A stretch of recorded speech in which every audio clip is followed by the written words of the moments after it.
remember. Don't be going.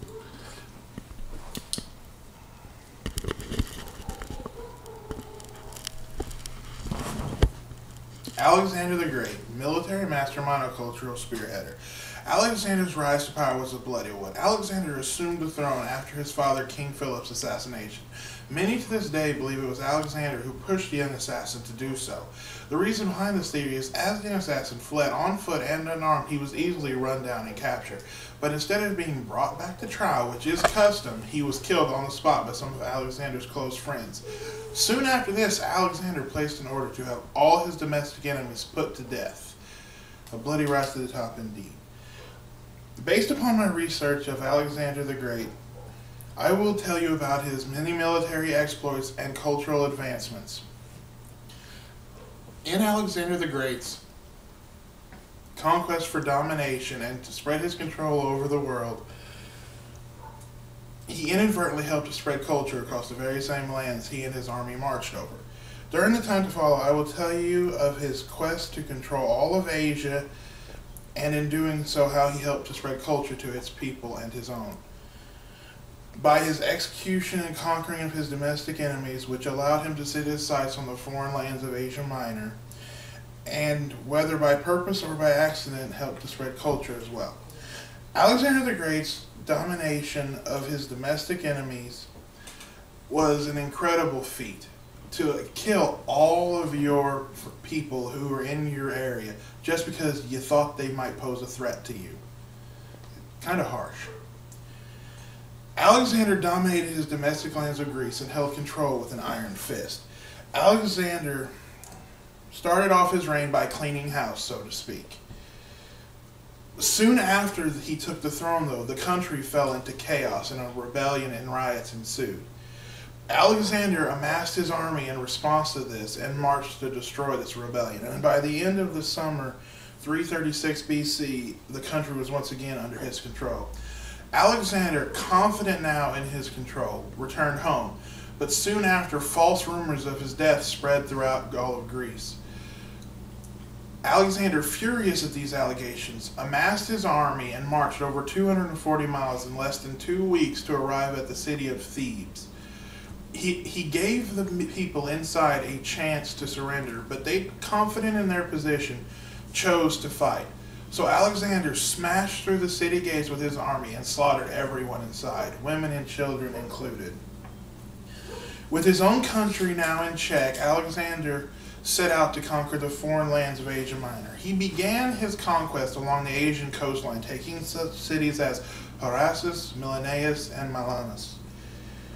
After conquering the Asian coastline, Alexander turned his sights inward to the city of Gordanum, home of the legendary knot of Gordan. And the legend of this knot goes as follows. He who ever could untie this knot is destined to rule the world.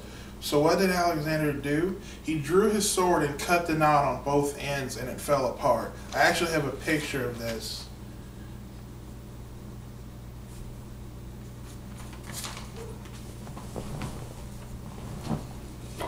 You can find more information about this if you visit the website historyofmacedonia.org/ancientmacedonian/Alexander the Great.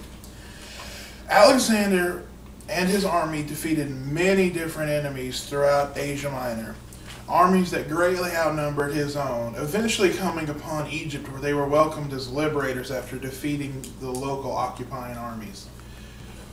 Alexander continued his conquest of his foreign foes throughout Asia Minor and onward into India, where he had the greatest battle of his life.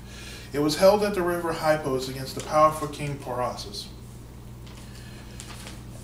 During this battle, they faced creatures that they had never seen before, monstrous beasts they called them. We know them today as elephants, but if you can imagine an elephant armored and with riders and archers on its back charging you down the field, I'd be pretty scared. But thanks to Alexander's tactics, they overcame the odds and defeated him. And so they continued their march, this time through the desert of Gordacian. But by the end of this desolate trek, thousands of Alexander's men and animals had all died. After making it through, Alexander decided that he was going to send 10,000 of his veterans home. But unfortunately, he would never see this come to pass because after attending a party, Alexander contracted a high fever and died on June 323 BC. Finally, Alexander the Great, through his war and conquest, helped to spread a new era of culture across Asia, whether intentional or not. The world had changed greatly from what it was before Alexander's conquest, which brought West and East closer, whether it was his marriage to foreign brides or his arranging of 80 of his officers to do the same. His conquest opened up new trade routes, which inadvertently brought West and East closer together, and more Greeks went into these foreign lands and vice versa. So culture spread and mixed, and the line between Greek and savage lessened. Even though Alexander truly never united all the nations and peoples of the world, his achievements on the battlefield and in society moved the world in a new cultural direction. You can find more about his cultural advancements if you check out the book, Western Civilizations, Ideas, Politics, and Societies, the 9th edition. So as you can see, Alexander the Great truly was a man worth remembering. In Alexander the Great's conquest for domination and to spread his control over Asia and the world, he inadvertently helped to spread culture across the very same lands he and his army marched over. So, through Alexander's many military conquests, his elimination of his domestic enemies, to his triumph over his foreign foes, which opened up new trade routes, which brought society closer and closer together, culture mixed and spread.